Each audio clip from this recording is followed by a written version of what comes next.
having a great morning. Here we are for our session, Food, the Universal Language That Connects Us All. We'll go through introductions in a moment, but we wanted to start with a fun icebreaker because we're talking about food today. So, thinking through in your brain and then going ahead and turning and talking to anyone who's near you.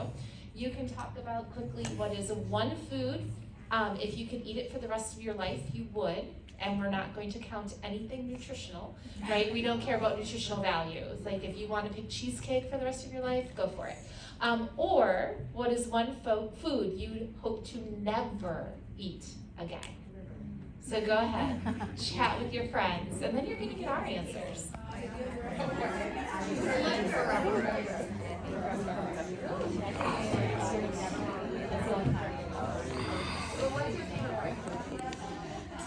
Steak and broccoli. Yeah, right there with you. I would never want to try Chinese.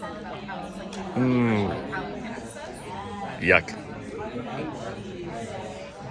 I was a middle school 7th grade language arts teacher for 19 years. I moved from Wisconsin to Colorado in 2020, so cross-country moved during the pandemic. As I like to tell the people I work with, it was a great life choice. But I currently serve as the secondary language arts curriculum coordinator and the secondary literacy coordinator for St. Vrain Valley School District, which is located in Longmont, Colorado. We're just north of Denver. We're a district of about 33,000 students. If I am answering that icebreaker question for myself, I would say my favorite food, I kind of came up with the icebreaker after I wrote this, but my favorite food to enjoy with other people is ice cream.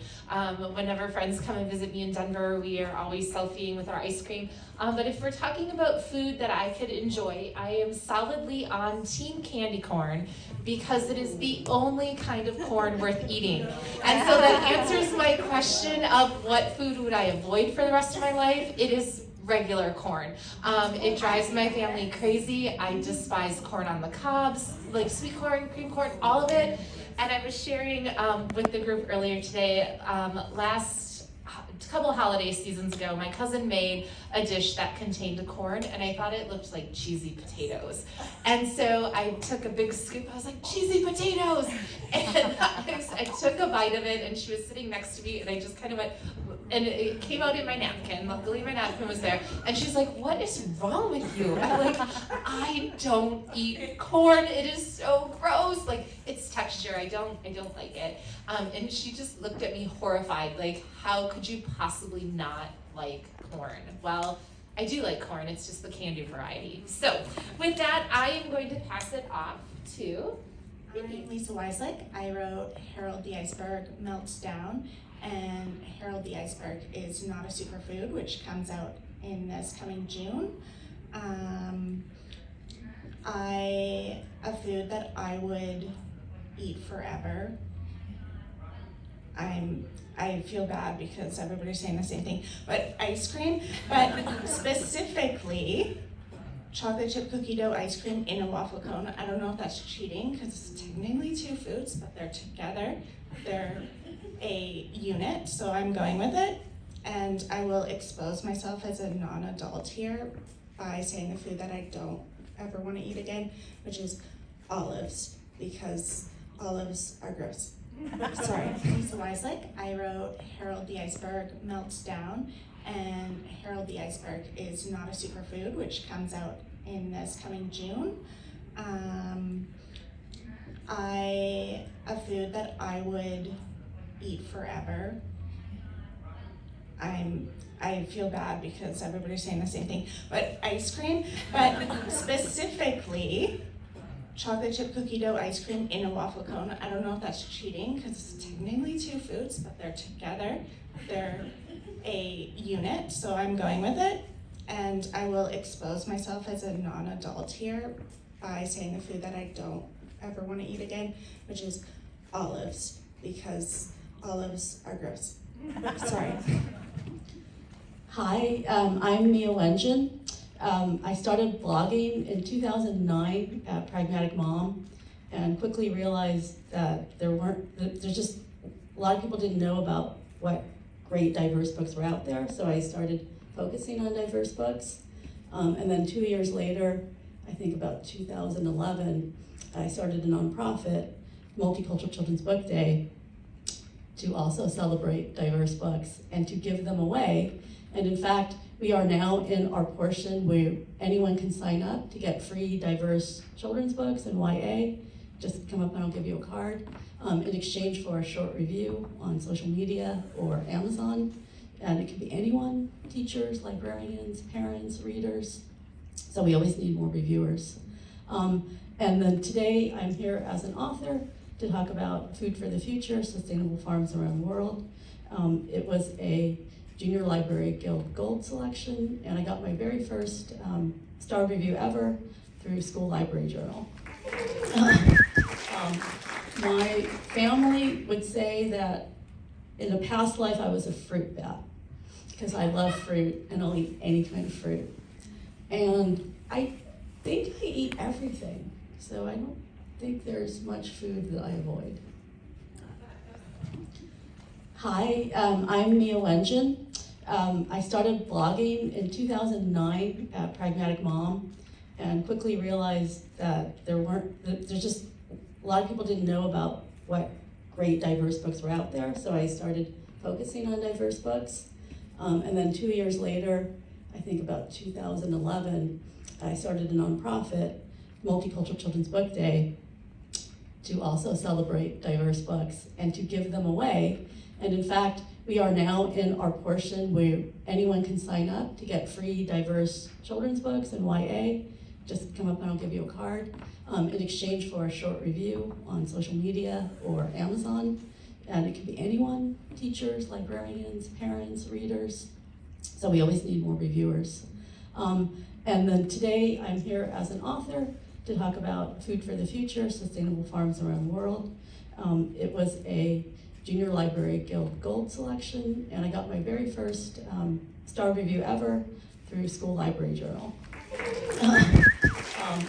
My family would say that in a past life I was a fruit bat because I love fruit and I'll eat any kind of fruit. And I think I eat everything, so I don't think there's much food that I avoid. My name is Josh Funk. I have written a bunch of books that do happen to be about food, like the Lady Pancake and Sir French Toast series. The fifth one is the newest one that's out. It's called The Great Caper, which I'm signing tomorrow at noon. But I'm actually a software engineer. I am not a teacher, but I have kids. I started writing when they were little, and I do have these books about food. I also have 14 other published books, and I think the food that I would eat is candy corn. Candy corn. I would live on candy corn if I could. And I think that that's like a connection that we have. And I was hoping you'd say this, but I don't want to have a microphone. But hopefully you made some connections with each other about food when you were discussing what your favorites and least favorites were. My least favorite is mushrooms. I actually had it in my author visit contract that I'm vegan, and so for a while it confused people, so I took it out. But I said that I needed an adult lunch. Some people's cafeterias are great, but not everybody wants a sloppy Joe for lunch, and so I need an adult lunch that's vegan and had no mushrooms in it. And that was in my it's like a one-page contract, and I had like that one line that was that specific. But I took it out. I just bring my own lunch now. Don't worry about it. And the great thing about, we're gonna go back to candy corn for just a second, because it's almost like the universal divider, right? You're either solidly team candy corn, or you think candy corn is the grossest thing on the planet. There's really nobody in the middle, and if you're in the middle, like, you might be the first person I've ever met in the middle on candy corn. So, quick show of hands. Yeah. Team candy corn. Oh, wow, I'm a little saddened. And no thank you, candy corn. Yeah. Oh, I mean, that's about what I expected. Yeah. It's like a 25 to 35%. Is there anyone in the middle on candy corn? Yeah. Oh, Yeah. wow. Okay. I'm okay. Yeah. I stand Well, corrected. I mean, so there's a whole community of candy corn lovers out there. Hashtag Team Candy Corn if you want to find us. Oh, sorry. So you want to ask your question? Okay. And French toast living inside a refrigerator that resonates with young readers. Sure. So I thought that when we were just thinking about this panel, I have all these books about food, the theme for this year's conference was connections, and I thought, I've never done a panel about food before. I thought it was kind of a weird panel, and I'm glad you're all here because clearly there was some interest in it. But I thought that the cool thing about food is that people do make connections over food in lots of different ways. Whether it's religious holidays or cultural things, and maybe it's foods that you have eaten or you haven't eaten before. And I think that with picture books especially, kids can see and make connections from their own lives, or they can see other kids making connections. And one of the things that I thought, not necessarily my books have in all the ways, but Lady Pancake and Sir French Toast is about a pancake and a French toast racing through the fridge for the last drop of syrup. It's in rhyme, and it is a friendship series. Ultimately, there's a pancake and a French toast living in the fridge, and they have adventures. This first book is a race. And but there's a lot of different foods in there. Actually, when I was writing the very first book, it has a lot of healthy foods, people had noticed, and I think part of it's because I'm vegan, and there isn't a lot of, you can have a lot of French fries and sugar when you're vegan. It doesn't have to be healthy, but people had commented that there was a lot of healthy foods in there, and I thought that was pretty cool. And they were foods I liked, that's why I put them in. But I've noticed that kids are, whenever I go visit a school, there's a part where Lady Pancake skips over a lime and 2 beets, and I'm always like, does anybody like beets? Raise your hand if you like beets. Not the headphones beets, the vegetable beets, but most kids will be like, ew, I don't like that, but some will be like, I do like it, and the kids will turn to the next one like, what's a beet? And they end up talking about like foods that they have had, they have not had. There's another part where there are some old Brussels sprouts, and I'm like, does anyone like Brussels sprouts? No, you're wrong. Actually, I do actually like Brussels sprouts. It's an acquired taste, but I don't think I liked it. The smell can be tough if you're cooking them at home. I only get them out in like the salad bars and stuff because cooking them in the house is not a good plan. But in any case, people really liked the healthy foods, and this book has done relatively well. Like, who knows? Whenever you're writing a picture book, you never know what's going to connect with people, and you're just kind of throwing stuff at a wall, hoping that a publisher will want to publish it, let alone it'll resonate with readers. And this one has resonated well enough to warrant the 5th book and a bunch of sequels. Actually, when I'm writing all the books too, what I try to talk about with students is there's a couple things that I focus on. One is making up fun characters, like characters out of food. Think about your favorite food and think about a job you want to have when you grow up and put them together. And these are the kinds of things that I have some volunteers come and do, and then everyone breaks out and draws their own. And so you'll have like Professor Pizza, or you'll have Officer Donut. That's probably not a good one. But anyway, so in any case, we did have a President Peanut at one point about 5 years ago, and that was spot on. But so I think that there's a lot of room for making connections with foods that you love, and then doing something with literacy about that. But I also love to talk about the conflicts in these books. Now, the conflict in this book is that there's a pancake and a French toast racing for the last drop of syrup, and they both want it. And so it's a common food problem that people might have had, like kids might have had especially. I call them fridge problems. Like, has anybody ever opened the fridge and there was only one slice of pizza left or one brownie left, and you wanted it and you had to argue with the sibling over it? Like, that's a pretty common thing. And so I thought when I was writing sequels, I loved, these are illustrated by Brendan Kearney. He did an amazing job, better than I could have ever imagined. I think we often feel that way as authors who don't draw. But as soon as I saw his art, I wanted to tell more stories in this world. And so my first idea was, well, what other problems could happen in a fridge? And the first idea I had was, has anybody ever opened the fridge and smelled something kind of funny? And so, you think it's like a stinky cheese or something, but it ends up being like a carrot that was tucked away in a corner for 2 years. So that's how I got the idea for the case of the stinky stench. And in this one, Lady Pancake and Sir French Toast have to help Inspector Croissant try to figure out why the fridge smells so bad. So that's a new conflict, a different challenge, but it's a fridge conflict. It's a kid-friendly fridge conflict, and so this one you can see the silhouette of Inspector Croissant there. And this one, I actually was writing it while the first one was out and revising it, and people mentioned that they like the healthy food. So there's at one point where they're rowing through corn chowder lake, and they had pretzel stick oars, and I was like, I should change those to carrot sticks because people like all the healthy foods. So I try to keep the least healthy foods in these books are the pancake and French toast. And then when I thought of more ideas, I was thinking, well, what other conflicts could there be? And the next idea I had was, then we opened the fridge and things were a little too cold, starting to freeze over a little bit, and maybe a little frostbite, these ice chips in your lemonade or your cream cheese turned into a block. And so that's what happens in Mission Defrostable with Lady Pancake and Sir French Toast have to help Agent Asparagus. She works for the FBI, the Fridge Bureau of Investigation, to help her try to figure out what is going on, why the fridge is freezing over. So the first one was a race, the second one's a mystery, the third one is sort of an action-adventure spy thriller. It's actually more inspired by Indiana Jones and the Last Crusade than anything else, but Mission Defrostable was a better title. So, and then I was visiting schools and libraries and bookstores and getting questions from kids, and the most common question I got was, how are Lady Pancake and Sir French Toast not stale yet? And I thought, you know what, I need to address that.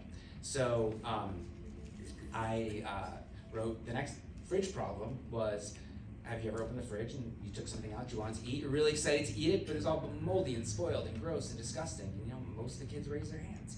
Common connections that they have. And so that's what happens in Short and Sweet. They do start to go stale. They visit Professor Biscotti. She has a de-spoiling ray. Unfortunately, it works a little too well, and it de-spoils them into tiny little kids. You can see she's got a little teddy bear. He's got a blankie, so in this one again, the genre. I like to change the genres with these two. So the genre is sort of like a sci-fi comedy magical body swap, like Honey, I Shrunk the Kids meets Freaky Friday or Big. And then I thought, what other problems could happen in a fridge? And immediately a light bulb went on, or actually a light bulb went off. Has anyone ever opened the fridge and the light bulb was out? And so that's what happens in The Great Caper Caper. The Evil Count Caper, which was also not in my contract for foods I don't like, but I don't like them. So the food caper, I was like, do you know what a caper is? It has two meanings. I forget if that's a homonym or a homophone, which is why I don't bring it up.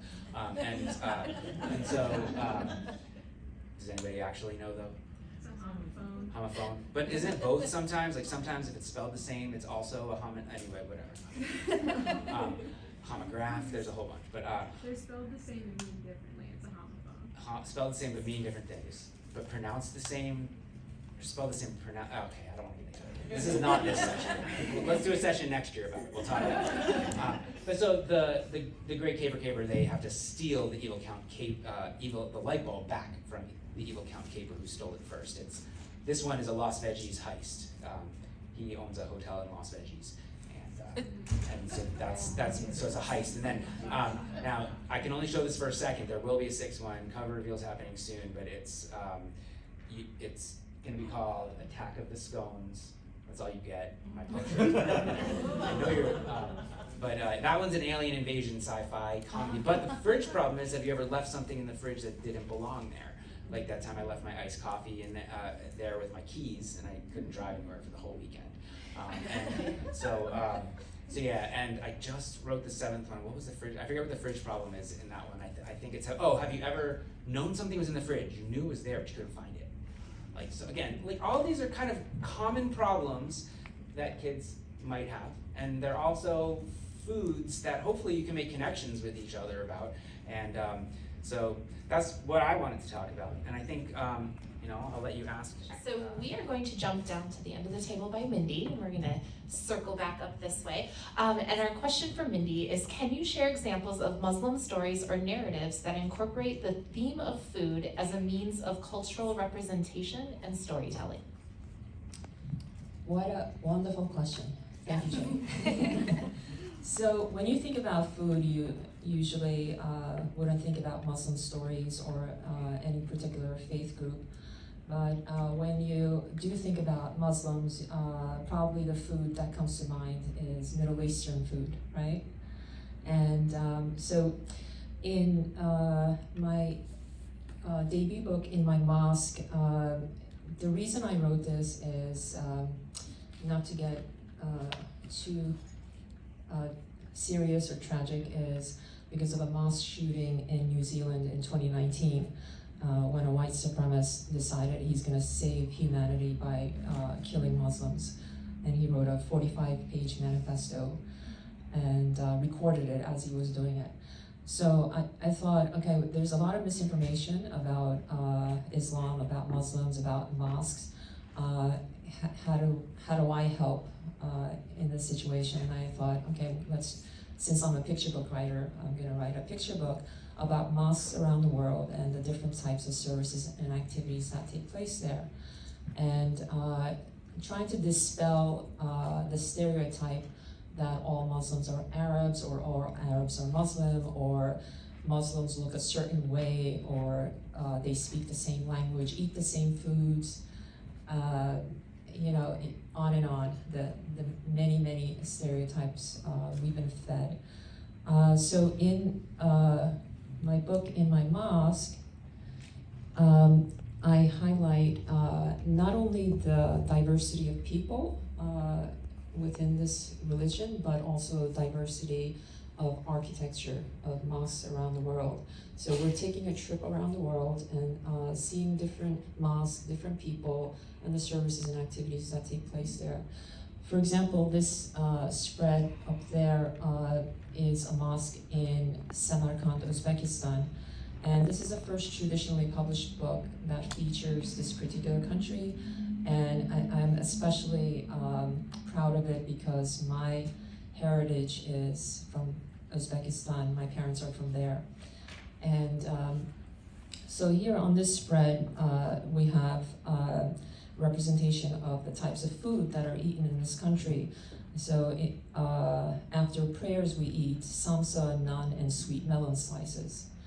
And I base it off of my personal experience traveling there, living in this particular country. So we're seeing a variety of not only people, architecture, but also food. You're not only as a Muslim person. I'm Asian. I'm Muslim. I love Mediterranean or Middle Eastern food, but we also eat Central Asian food. And in my upcoming book called Ramadan Kareem, again, where I'm trying to dispel that same stereotype that this particular holiday or holy month is only celebrated in the Middle East or by a certain group. We're traveling around the world. We're going to Australia, to Korea, to let's see, where else? To different parts of the world where Spain, where you wouldn't necessarily associate you know, Muslims or religions. And we're talking about different foods. We're talking about, here we go. Thank you for that. We're talking about kimchi, which you wouldn't necessarily think was a Muslim food, but we have Asian people who are Muslims. We're talking about just Americans, you know, cooking stew or pizza, and just a multi group of people. And again, trying to dispel those stereotypes. I don't know if I have another slide. Yep. Okay, so this book coming out in April, it's about, it's not only about the holiday, but it's also intergenerational relationships between a grandfather and a grandson, about loss, about grief, about also homeless shelters, and different layers. In this book, we're talking about the holiday Eid al-Adha. And Eid al-Adha, there are two major holidays within Islam. One is celebrated after the month of Ramadan, which is called Eid al-Fitr.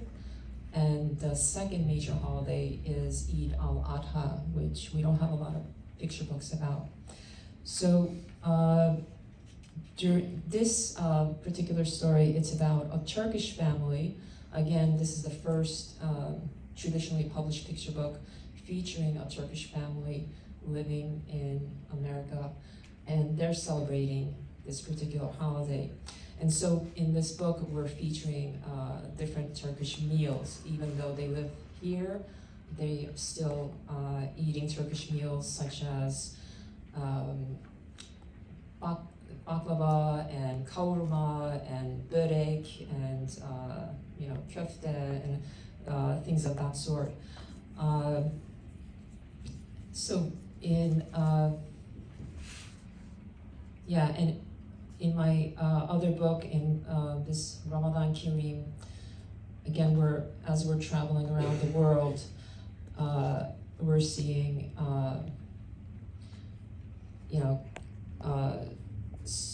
stew and köfte and kadayif and like just regular things like eggs and sweets and dates and things of that sort, just to normalize this particular marginalized group.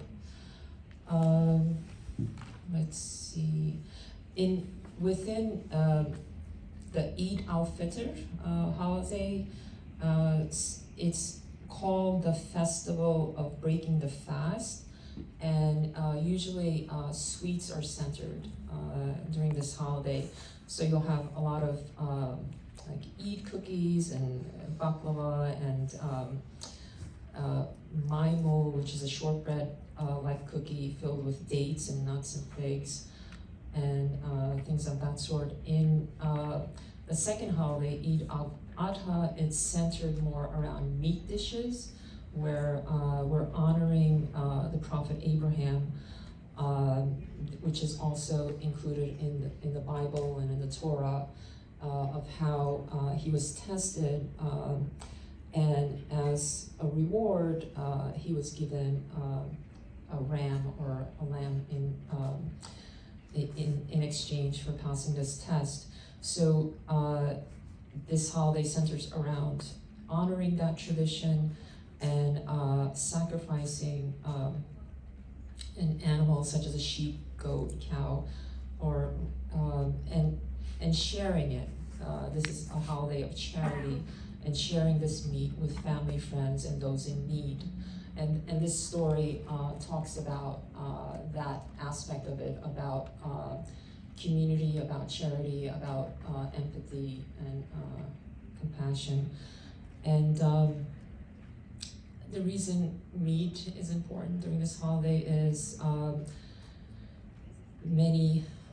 I guess through history, not everyone was able to afford meat, and so during this holiday, like once a year, those in need would get this gift of meat. And even today, in some parts of the world, not everybody eats meat like we do every day, sometimes 3 times, a meal.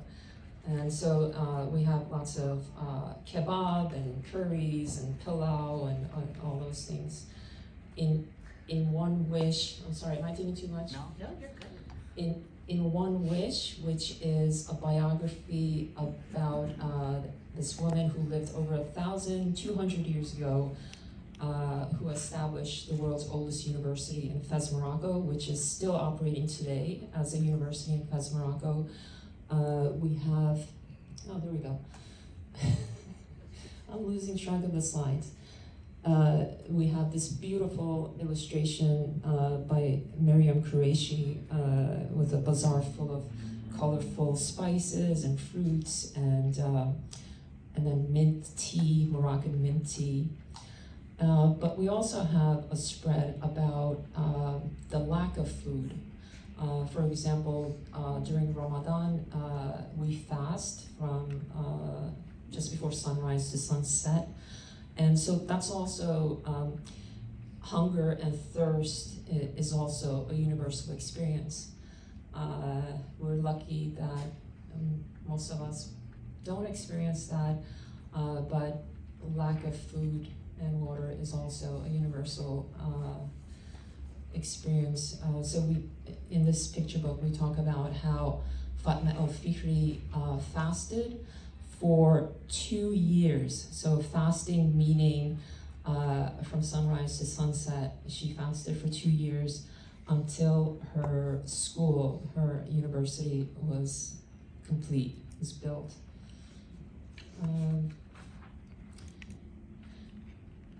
All right. And that's the one that won the award, right?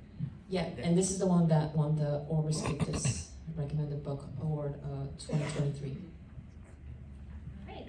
As we think of celebrations that are happening in your book, do you have any favorite foods that you mentioned that you enjoy, or that your characters have enjoyed? Like, Yeah, so I have a sweet tooth, and I like to eat lots of sweets, and I have 3 boys, and they're all into soccer, and so they're all into exercising and eating healthy, and we're the opposite. I prefer to eat dessert before before a meal, and my kids are usually scolding me, so I'm the bad mom sort of thing. But this is why I write picture books, because I have a child mentality. all right, next up is Lisa. And Lisa, my question for you is, how does the use of food as character enhance the connections made in Harold? My book's a little different than the other books because it's less about food or fridge problems and more using food as a tool to make some slightly heavier topics a little more accessible. I saw a great panel yesterday on mental health, and somebody mentioned, I don't know who, I missed their introductions, but she was talking about how some kids will not talk about their feelings, but they will say like, oh, their stuffy is feeling scared, or whatever fond thing they have. And Harold kind of does that. You can project the feelings onto Harold. Harold very clearly has big feelings. So, I mean, in this book, he's very worried. But I think we can all imagine that Harold has other big feelings. I certainly can, because Harold is me. So everybody knows food, like we all eat. So it's familiar, but it's not,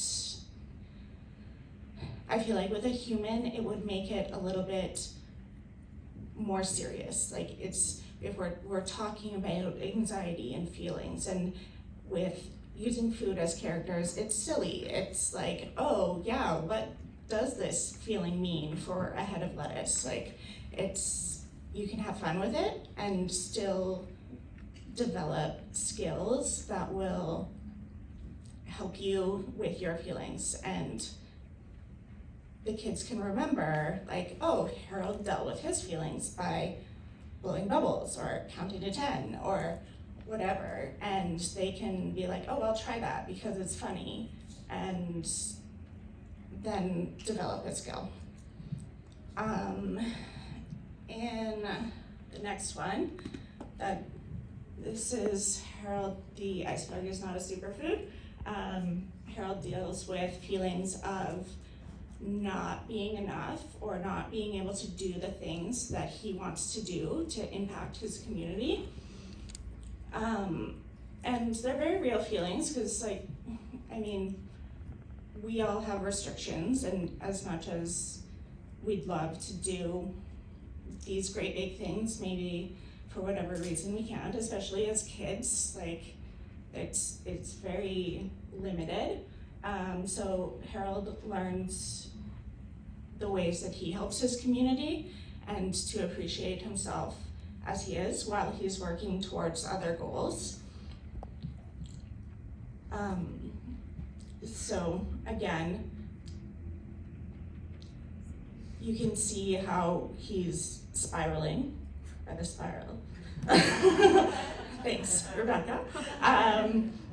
And I think we can all just relate to a head of lettuce and not take it seriously.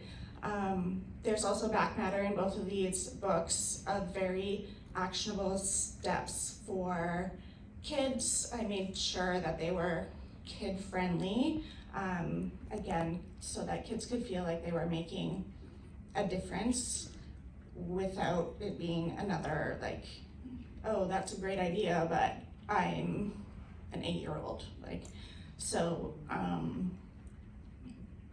yeah.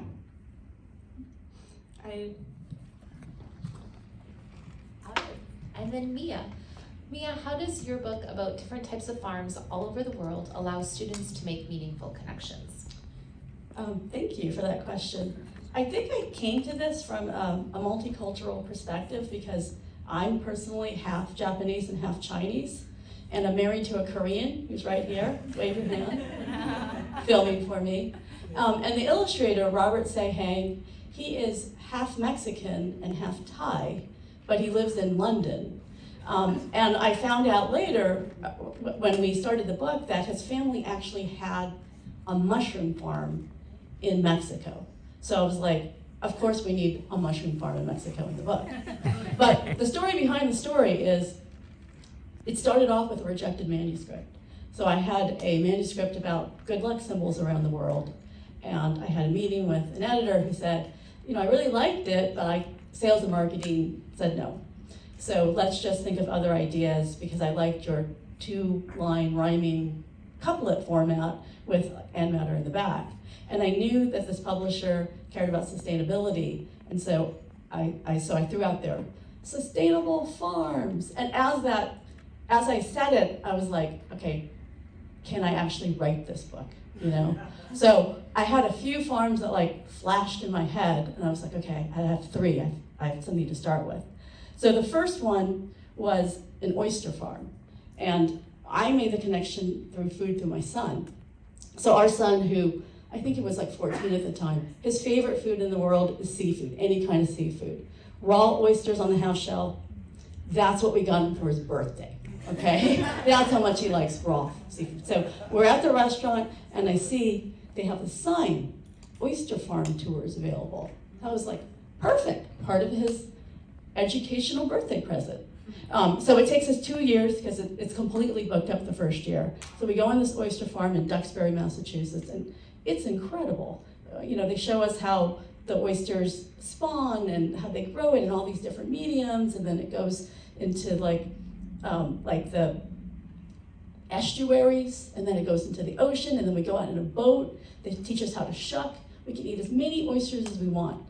Just throw the shells into the water. But then we also learn other things. We learned that this farm started because lobster prices are not always stable. And when the lobster prices were really low, the lobster fishermen could not make a living. So they started this oyster farm as an alternative.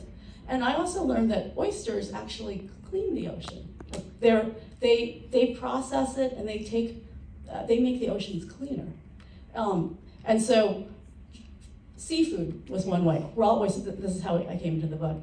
Another idea that I had in my head was salt, because we actually were on vacation in Kauai, and we were driving around from like every day we'd go to a farmer's market, and we would buy fruit, because I like fruit.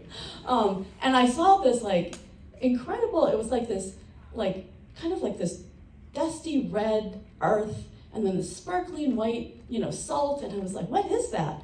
And my friend, who used to live in Kauai, said, oh, that's a native Hawaiian, salt pond. And I was like, oh, can we take a tour? And she's like, oh, no, it's, it's passed on from generation to generation. Each family has a particular salt pond, and it's, the salt is not sold commercially.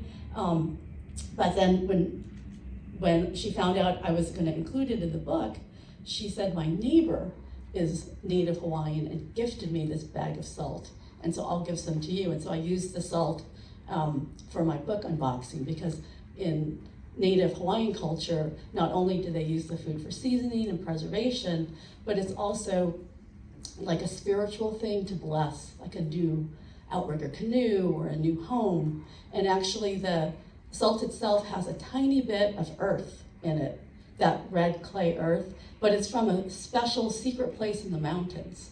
So they don't need very much. And it gives it a slight tinge of color, but it also puts minerals into the salt and makes it more healthy.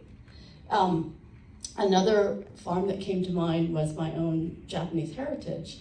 So my family comes from Hiroshima, and my mother used to always talk about our ancestral house. It's so beautiful. There's terraced rice farms. And I was like, yeah, whatever, Mom. But then I was actually able to go visit it like 20 years ago, and it was this beautiful, like ancient terraced rice farms. My relatives still farm it just like for their own food, and they sell it. And then that idea morphed into, well, the oyster farms ended up being set in Australia for geographic diversity, and the terrace farms ended up being set in Chile, also for geographic diversity. But then I also learned that there's indigenous ways that sometimes get lost. And so this image is of adoba, and I think Mindy talked about water being a scarce commodity. And in this case, in rural India, the people had forgotten the indigenous ways, which was as simple as just digging a deep pit called adoba, and then planting grasses around it to keep it from eroding. And then it collects the water during the rainy season. And because it never really dries up, they can also grow fish in it. And because they have this water supply now, they're able to grow 2 rotations of crops instead of 1. So they go from being food insecure to food secure. And it's just this idea of reviving indigenous ways that the government helped them do. I think I have another slide, sorry. And so for me, it was really thinking about like my own experiences and foods that I had enjoyed, and then trying to connect it. One other farm Josh and I can relate to, because we're both from Boston. So we're part of the Red Sox Nation, and at Fenway Park, they actually took a rooftop, which was just unusable space, and they decided to make it into a rooftop garden. And so they use it for a teaching garden for students, but they also use the produce, which is it's something like 65 tons a year. They use it for the concessions. Like if you go and you buy food, you eat part of that food. And if you're not part of the Red Sox Nation, there's actually 4 or 5 different Major League Baseball stadiums that all have these rooftop gardens. And so in conclusion, I have extensive back matter for each farm, where I try to give some interesting facts and talk about why it's sustainable. And there's always I always find there's something interesting. Like there's one that is, it's literally these pods that are chained to the ocean floor in off the coast of Italy. So it's like an underwater pod farm.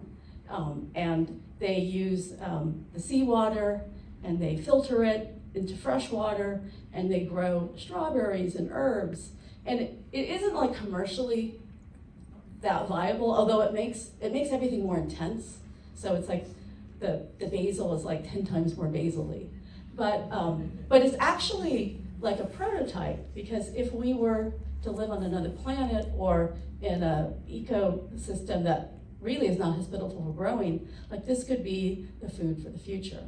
And so I'm hoping my book will kind of spark imagination of kids.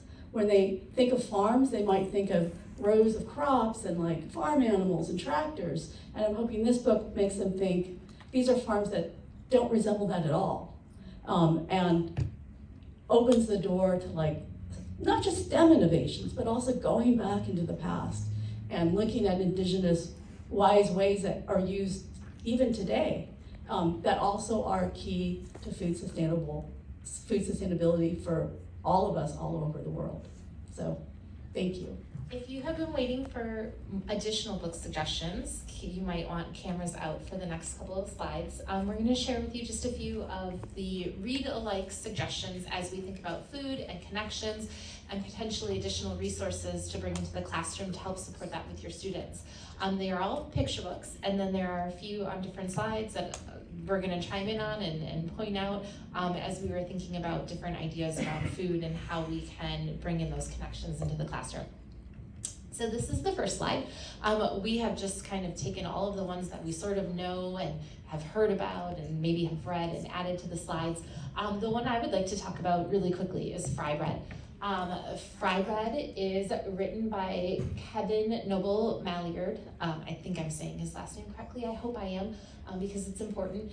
What is beautiful and what I love about this book is it's a Native American family tradition. So as we think of food and traditions and family traditions with that, it talks about the process of creating fry bread with family. But I am a huge believer and I love back matter in books. When I saw Mia's book, I think it was one of the first things I said. I was like, I love the back matter in this book. It's just so digestible for kids. And the back matter in fry bread is absolutely wonderful, and also the front and end pages have all of the different tribes, and so those are all listed, and there's just so much more there beyond the story of creating the fry bread that it's just beautiful to look at, and it's illustrated by Juana Martinez Neal, so that, I mean, the illustrations are beautiful as well. So that is the first slide. Is there any on there that anyone wanted to chime in on? I'll talk about These Olive Trees by Aya Ganame, if I say it correctly. And so we were fortunate to meet with her and interview her for Read Your World. And it is a Palestinian story. So if people are looking for geopolitical connections, it's a story about olive trees and refugee experience, and is one way to kind of tie together current events with food and with story.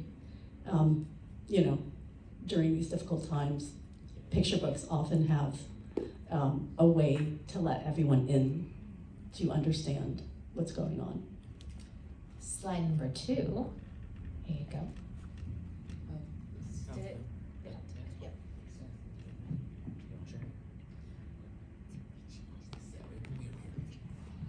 So one book that Maddie's Fridge is about food insecurity. I don't know if anyone's read this one. It's from 5-7 years ago, but it's about a girl who has a friend named Maddie, and Maddie's fridge is empty.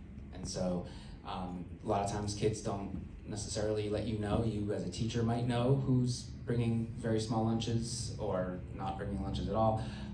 But this is a book that I think can hopefully open a door to conversations about the fact that not everybody does have the same food situation as you. So, everybody eats is not, not everybody has 3 meals a day. And so I think this is something that, there aren't many books about this, but this is a really good one, so. And the last picture, slide number 3. Sorry. Go ahead. Yes. I want to touch upon Hello Hot Dogs, written by a friend, Susanna Aziz. She's also a librarian in New York City libraries. It's about a Palestinian family who lives in America, and they're observing their holy day, which is Friday. Friday is a special day for Muslims, and we usually go to our local mosque. And in this picture book, it's about this Palestinian family who take turns after Friday prayer. One person picks their favorite food, and they get to enjoy it together. And in this one, it's about this little boy, Musa, and his favorite food is halal hot dogs. And it's very funny, and the pictures as well as the text. So I highly recommend it. Bilal Cook's Dal is about a South Asian family, and this little boy sharing his favorite food with his classmates. Soul Food Sunday is just a celebration of Black culture, Black love, Black feasting. So that is just a really good time. And it's beautifully illustrated.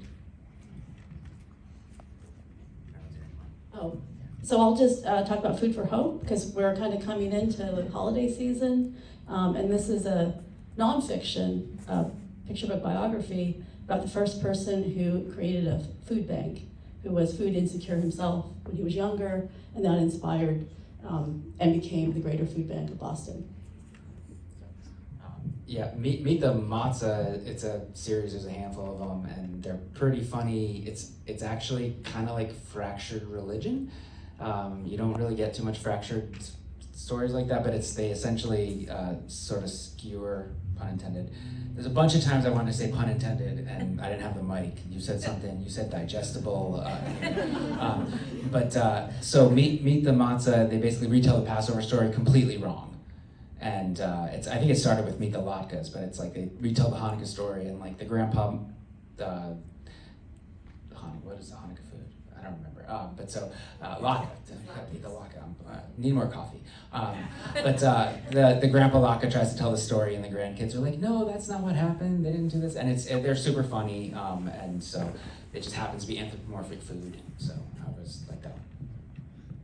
So when it comes to like cultural references, which is such a great way for everyone to that's my favorite way myself to teach my kids about other cultures. If we enjoy the food, we go to the restaurant, and then we kind of slide into the history. And so there's a lot on here. Cora Cook's Pancit is a classic, one of the few Filipino picture books about pancit, which is like a noodle dish, very delicious. Ramen for Everyone is, Japanese ramen, and it's even written by someone who isn't even Japanese to show how prolifically popular it is. Abuelita and I make flan, a dessert enjoyed also, I would say, globally. Tofu takes time. Another food that people might know, like in the boxes in the supermarket, but then they might not know how tofu is actually made from soybeans through that process. Let me see, Perfect Sushi is a little girl trying to make, which I think is like, it's so hard to make sushi. Like I would struggle, but her struggle to make perfect sushi for her family. Ani dreams of biryani, again, a really delicious rice dish that is used in a lot of celebrations in different cultures.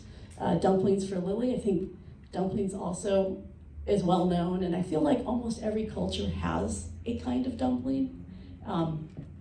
Platanos are love, one of my favorites. Platanos, whether they're cooked sweet or they're double fried in a greener state as tostones, like gotta love your platanos. And Sweet New Year for Ren, I think covers kind of lunar food, all the different foods prepared for Lunar New Year. Holiday just came out. Also, I mean, a delicious bread, whether homemade or purchased, and I think even if you're not Jewish, you enjoy it because it's delicious. And I know my daughter's roommate actually bakes it every week for her celebration. And so I think just food, whether you eat it or you read about it, I think it's just a way to show us that we can enjoy everyone's culture and we can appreciate everyone, and we can also realize that these are all food immigrants, Food was brought by people, and we're so lucky to live in countries where we have so many food influences, and so it's not surprising that we also have that food diversity in our children's books. Add to what Mia was saying, so food is an expression of love, right? We all have loved ones who love to cook for us and overfeed us, and especially in certain cultures. In my culture, my mother was always stuffing us with food, and she loved cooking. And food is also an expression of culture, right? And as educators, we can use these food-themed books in the classroom as a springboard for discussion on cultural awareness, on diversity, on the significance of food in various cultures and in religions. And they also offer an excellent opportunity for us to explore different traditions and celebrations and values, and to encourage students to reflect on their own experiences and identities. And bringing in Harold and that socially emotional component with escargot, with the bad seed and the cool bean and that series, food as a way of kids also exploring emotions and how they're feeling and how all of that can connect as well. So great connections across the board. As we think about our panel and the resources they've shared with you, the connections that their books are bringing, we'd like to open it up to any questions you might have for anyone on our panel about their texts, maybe how their text could connect to the classroom, or ideas in that regard, or anything that you have really. And before we start though, just regarding food, Mindy has 4 panels back to back. So we're gonna have you ask her questions first so she can eat lunch before 12:30 when she has to be all the way in the Hilton, which she came from before here. So if anybody has questions for Mindy, let's start there. I'm sorry, it's just a food one. There was one food I didn't know, burek. And so I looked it up and it said it's savory, even though is it always savory? Is it sometimes sweet? Yeah, thank you for asking that question. That's one of my favorite foods. It's a Turkish food, and börek is just a layered fill-out dough with either filled with cheese or spinach or sometimes meat or potatoes, and it's called börek, and I use that word because the story centers around a Turkish family. Thank you. Is it squares? Is it normally? It could be squares, it could be, Yeah. Oh. yeah. There were a lot of images. It's baked, yeah. In Bulgaria, they call it bakitsa. Okay. So that's another country. That's a great connection to show how it's in different places. Because the Turks took over that whole. Oh, yeah. The Serbians have it too. And Yeah, anyway. from the Ottoman Empire, Yeah. all that. Yep. Hi. Hi, I have a question for you. I have one student from Uzbekistan, Oh, nice. and I was wondering how can I get a hold of that book so I can buy a copy for her? How can you get a copy of my book? Yes. Excellent question. You can go downstairs to the HarperCollins booth. They might have copies, and also they're available anywhere books are sold. Amazon has it. I hate to say it, but use your local indie bookstore if you have to support local businesses. Which one is the Which one? We'll hold that. So Uzbekistan, because I'm Uzbek, we have a little inside humor between the illustrator and myself. The illustrator Hatem Ali is from Egypt, and I'm from Uzbekistan, but I was born in Turkey. So when we're featuring these books, we joke and say, well, of course, we have to have Egypt, Turkey, and Uzbekistan. And so both in my mosque and Ramadan Kareem has Uzbekistan featured in it. Okay. When does Ramadan Kareem come out? Ramadan Kareem is coming out in February, just before Ramadan begins next year, and this is already out. Thank you, Josh. Go ahead. I teach a unit on different African literature for high school students, and I would love to bring in more texts that show the diversity of African cultures, because we start by being like, okay, where is the country of Africa? Because they're like, and they don't realize it's a continent, like. Do you all have any suggestions for good books that might talk about, like, I'm trying to think of, like in Nigeria, there's the jollof pot, that's like a family tradition. Do you guys know of any books that might relate to African cultures and food? Can I add? Yes, please. So this book, One Wish, it is in Morocco, and Morocco is in Africa, and so we're learning about Moroccan culture and dishes and history. So I would recommend my book. And very subtle. I have 2 farms set in Africa. So one is the Senegalese circular farms. I don't think I talked about it, but it's these circular farms and it almost looks like crop circles. And so it looks like it might be this like ancient, indigenous, but it actually wasn't. It actually it was the result of the COVID pandemic. So Senegal typically had imported a lot of food and medicine. But when COVID came, they had to lock down their borders. So now they didn't have enough food. So they just had to come up with all different ways to grow food. And they were also part of the African Green Belt to prevent desertification of the Sahara Desert from coming across, taking over. And so the circular farm was an idea to plant the crops in a circle because all the roots go towards the center, so it takes less water, and then you can do like kind of windbreak around it with like bushes and trees. And you can grow herbs for medicine. And in communities where they were more vigilant about, gardening, it actually was a pretty good solution.